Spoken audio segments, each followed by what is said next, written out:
Nobody watching The Late Show with Stephen Colbert that night could have imagined they were about to see one of the most jaw-dropping meltdowns in late-night TV history. Drew Barrymore, the eternal America's sweetheart with her dazzling smile and infectious warmth, was booked for what everyone assumed would be an easy segment, a little promo for her latest lifestyle brand.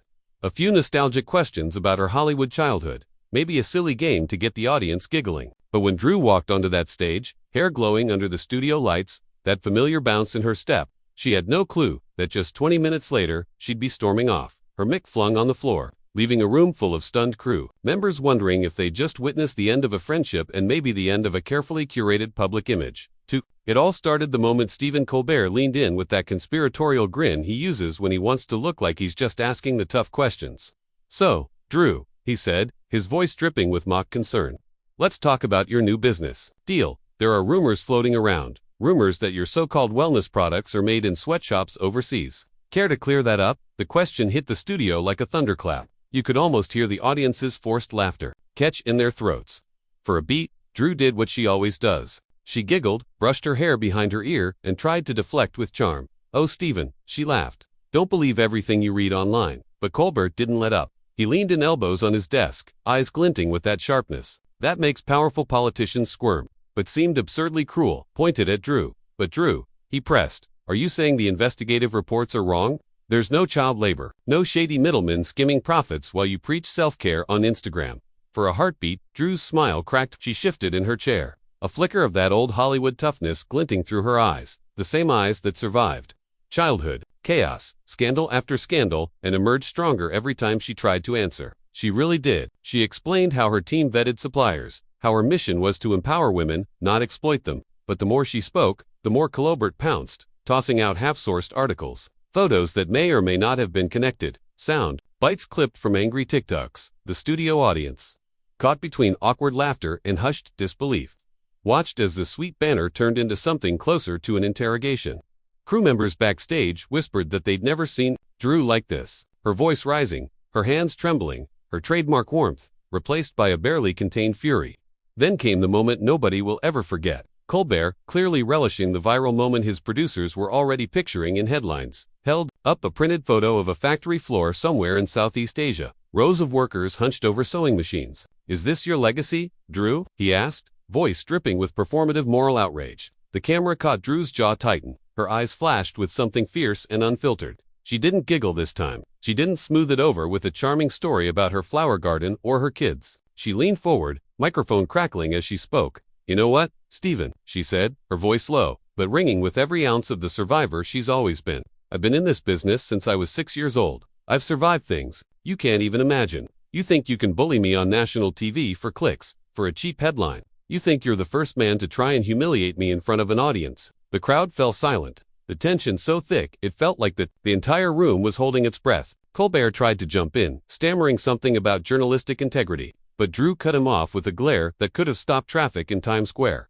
"You want a real story?" she snapped. "How about how you exploit your writers and crew, while you sit here pretending to be everyone's moral compass, or how you invited me here under false pretenses and ambushed me with rumors you didn't even bother to fact-check?"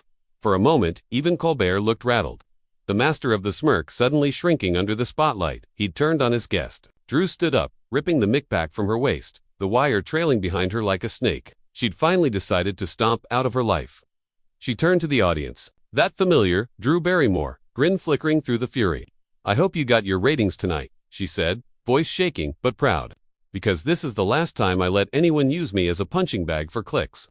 I've been underestimated my whole life. I'm done." And with that, she walked off, her crew members partying like the Red Sea as she stormed through the backstage corridor. The stunned studio sat frozen, the cameras still rolling, catching Stephen Colbert sitting behind his desk, mouth half open, the king of late-night comedy looking more like a kid who'd just been caught picking on someone out of his league. By the next morning, the clip was everywhere.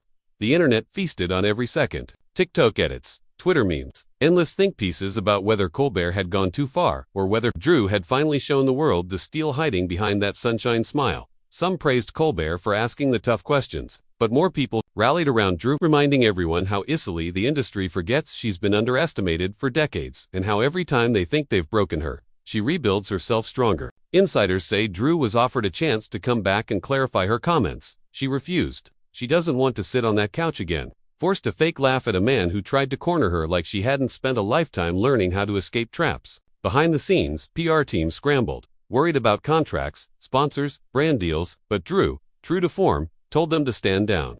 She posted a single photo to her Instagram a day later, a candid shot of her barefoot in her garden. No makeup, no filter, captioned, unapologetic, always. And that's the thing about Drew Barrymore.